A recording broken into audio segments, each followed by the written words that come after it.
Okay, so we're gonna go into the sagittal T2. Now we're gonna find our money slices. So first off, let's move that graphic toolbar just because I don't like it there. And then let's grab this red line on the line itself, like over here. Yeah, that works. And let's move it over. Perfect. Okay, so we're gonna find our money slices in each plane. Let's window this a little brighter. And to the left and up. Perfect. Okay, so let's scroll up. I love that. And let's scroll up an image. Okay, and down two. Okay, up one. Yeah, this is our midline slice, unfortunately, but we have C2 right here, that whole triangle right there, and that's what we're looking at. And we have midline to a certain extent. So let's middle click here and let's find the vertebral bodies. You're gonna have to scroll all the way down to the coronals. That's a great one. And let's see if we have another one. Perfect. Okay, so I want you to go up one. We're gonna use this sliced angle and then that last one to cover, okay? So this looks great. We are now going to drop our box. So let's go over to the sagittal plane and we're gonna count down from C2 to C4. And let's drop it right there, perfect, on the posterior longitudinal ligament. Now we're going to angle. Let's come over here and angle with this, with the spinal canal. It's that gray line looking. It's basically what we're seeing here. So let's keep going, keep going, keep going.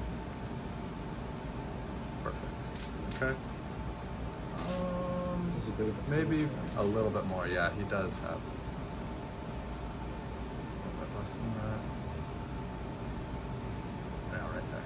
So we want to find that average angle. So now let's, I was gonna say angle down here, but it looks good. Let's scroll down and now we're gonna do coverage.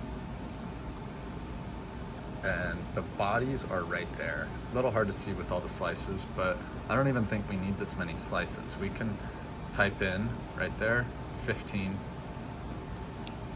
enter, perfect. Or you can just cut them on each side. But this is handy if you have like an even number of slices and instead of like increasing one on one side or the other, you can just type it in and it'll put a slice right down the middle. Does that make sense? Yeah. So that's always nice. So let's click on that yellow line now. We're gonna handle the sat band. And I want you to angle it with the cervical spine. Perfect. And let's move it back just a little bit. Love it. Because sometimes they can bleed and you don't want it to bleed into our region of interest. And now we're going to extend it. This will saturate out any motion artifact generated from the mouth, tongue, swallowing, breathing in the throat, anything like that. It'll just prevent it from generating an artifact. Okay, so looks great. Let's save and scan. Now let's go to the sagittal T1. And we want all of our sagittals to match, and we want all of our axials to match. And if there were coronals, we would want all of those to match. So we are going to copy this to the sagittal T2, copy RX. Perfect. But before you click anything, you can see here that we can't copy the sat band for some reason. So let's cancel. And the reason is because we already have a sat band. So yeah, this is the eraser and we're going to click down and erase the sat band. And now we can copy, and we can copy everything. So let's click the sagittal T2. There you go. Perfect. So all we have to do now is save, and it'll go from in RX to RX'd. And we could turn on auto scan. Auto scan will automatically scan anything that is planned and saved or prescribed RX'd, anything that is RX'd. So let's go into the sagittal stir and we're going to repeat that process.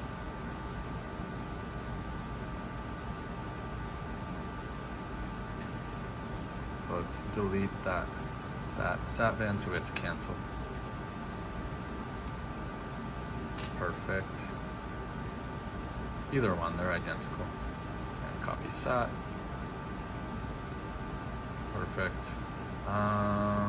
Let's see, let's decrease our TR.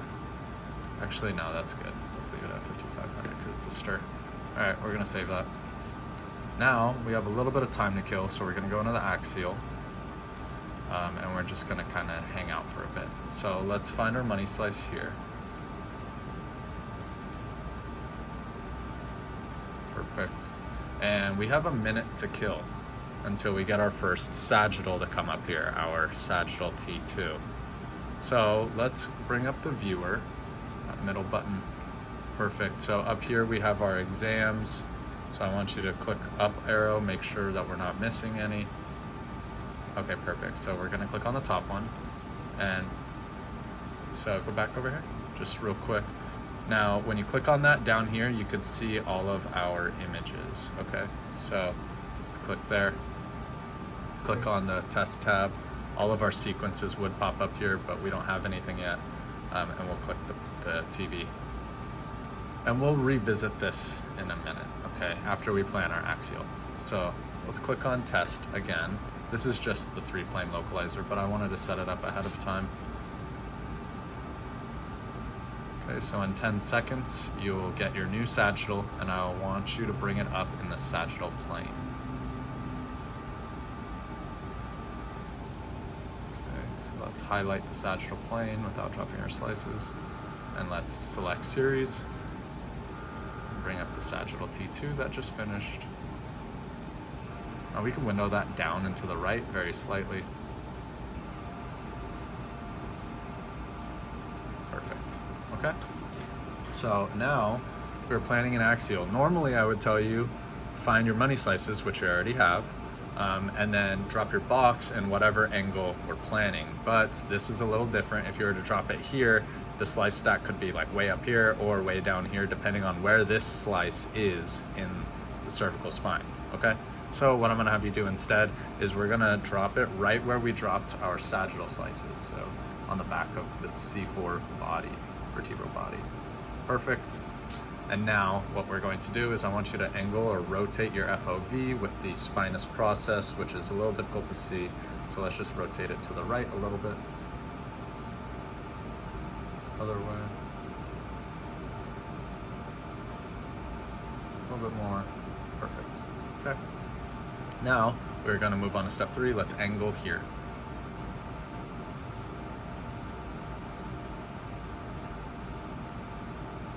Going. A little bit more. Perfect. Yeah, that looks good. I'm still happy with that. Okay, so now what we want to do is we want to angle over here with the spinal cord, the cervical spine, particularly the discs. What separates good text from great text is that great texts get great images of pathology. So I want you to look and see which intervertebral discs are pushing on the spinal cord the most. Which one? Any bulging discs? These two here, so Yeah, those. 5, 4, 5. I would say this one right here and that one. So I would angle with those two. Keep in mind, each one of these lines is a slice or an image. So I want you to get lines right through those two, and let's angle them a little bit. Perfect. A little less. Perfect. Okay, so let's move the stack up just a hair. That way we have one right through the middle of each disc. So not like that, just grab the middle line and move it up just a hair. Perfect. And now we have a line right through the middle of both. Okay, so now we're gonna move on to coverage. A lot of techs only cover half of C2. I personally like to cover all of C2, so let's extend our slices superiorly, like 4, 2, 3, perfect. Okay, and now we're going to cover half of T1 inferiorly. So let's count down.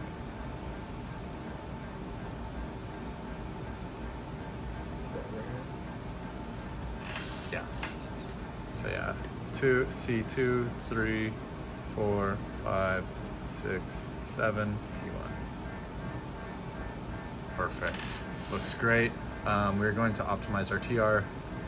So we have 3 acquisitions of 15 slices. So 3 times 15 is 45. We have 45 slices worth of TR, but we only have 38 slices prescribed. So that's a lot more TR than what's needed, and that affects scan time. Now, if we increase our TR to, what is 38 divided by 2? That would be 19. Let's increase this until we get to the lowest, 2 times 19. It's gonna be a lot. Keep going, a lot.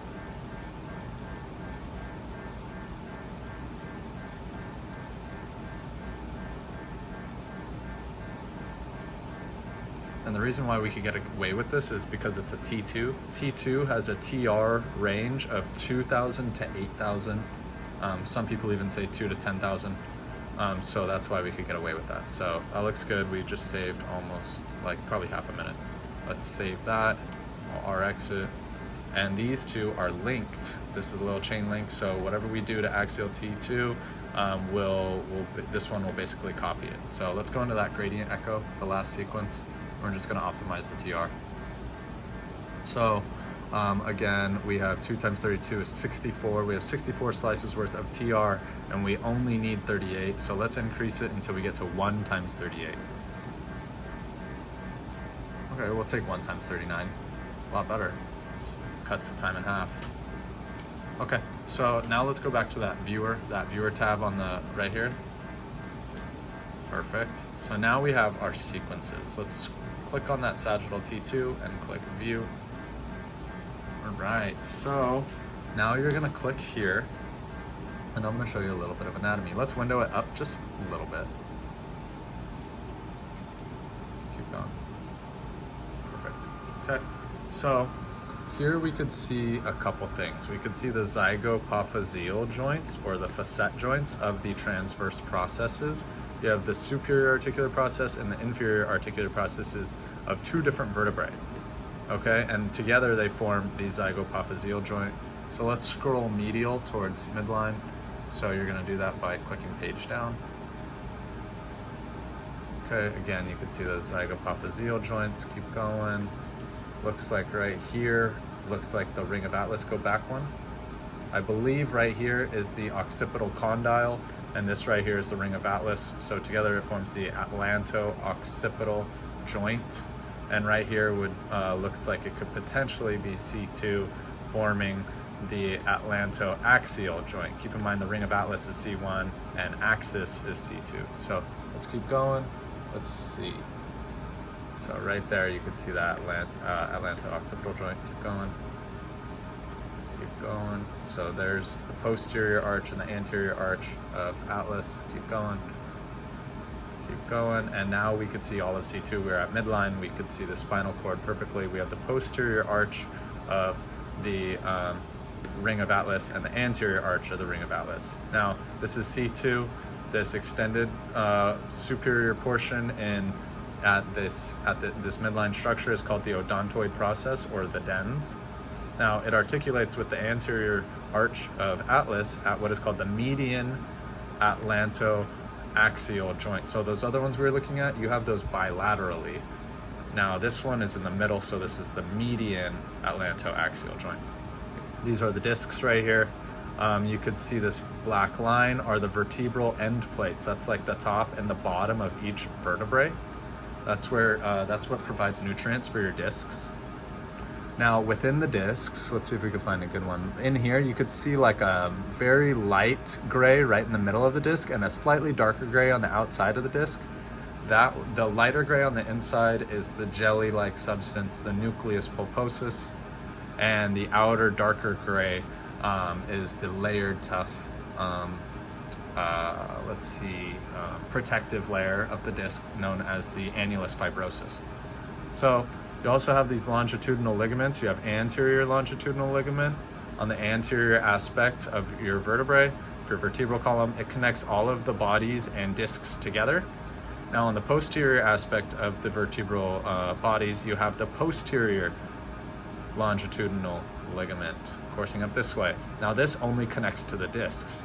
And because of this, you most of the time, disc herniation, protrusion, bulging, slip discs, all that stuff happens posteriorly into the spinal cord. Now, let's see, what else can we see? We could see these spinous processes right here, And this one in particular is significant because it goes directly posteriorly, whereas all of these, a little difficult to visualize, but they go inferior. Now this one goes directly posterior, making it that prominent bony bump or in your that you can feel in the back of the neck, known as vertebra prominens. So if we count down, this would be C7. So 2, 3, 4, 5, 6, 7. Okay. This also marks an important structure, as we have this ligament starting up here from the external occipital protuberance of the cranial bone, called the ligamentum nuchae, which courses all the way down here and attaches to the spinous process of vertebra prominens. And then from here it continues down as the supraspinous ligament, because it attaches to the tip of each spinous process. Up here you can see the clivus and the squamous portion of the occipital bone. This would course all the way down here, and then together they would form the foramen magnum. You also have a couple ligaments right here that connect like the cervical spine and the ring of Atlas to the occipital bone. Forgot what this black one is called, this black line. I want to say it's like ligament teres or something. I really can't remember. And then you have like an apical ligament over here, and then one other ligament right there. So let's go into an axial T2. Let's click on that, view. Now, it's like we got a little bit of motion, a little bit of blurry. Okay, so let's click on this and page down. So this is the cerebellum. They're starting to disappear. Keep going. So here we could see the odontoid process. Here we could see the spinal column. The occipital condyles are likely right here and right here. This is the spinal canal with the spinal cord. Let's keep going. Keep going. So there's Atlas, the posterior arch of Atlas right there. Keep going. Okay, one more. Okay, so here we have kind of your typical cervical vertebrae. So let's window it up so we can see it a little better, make it a little brighter. Okay, so here we have the vertebral body in which the discs reside in between. Over here you have the transverse process. It's like this little square-shaped structure bilaterally. Over here we have the lateral masses, which have the superior articular processes, which articulate with the inferior articular processes of the ring of Atlas, and together they form the atlanto-axial joint. Now, over here we have the lamina, spinal cord, or spinal canal, spinal cord. Right back here, keep in mind this is the vertebral body. On the posterior aspect would be the posterior longitudinal ligament. On the anterior aspect would be the anterior longitudinal ligament. The disc would be right in there. They also have these lips on the sides of the vertebral bodies called the uncinate processes, which course down like right here, and those prevent like lateral movement of the cervical spine. Now, in the transverse processes, you have these transverse foramina, little holes, through which the the vertebral arteries course through, and that's actually what we're looking at here, those black circles right there. Now, down here you can see the spinous process, and these are different or unique from the rest of your vertebral column in that they have a cleft in the middle. They are bifid. It's almost like a butt chin for their spinous process. And that's it for now. What do you have to do before you take your patient off and send them home? Check your images Great. for any issues. Great job.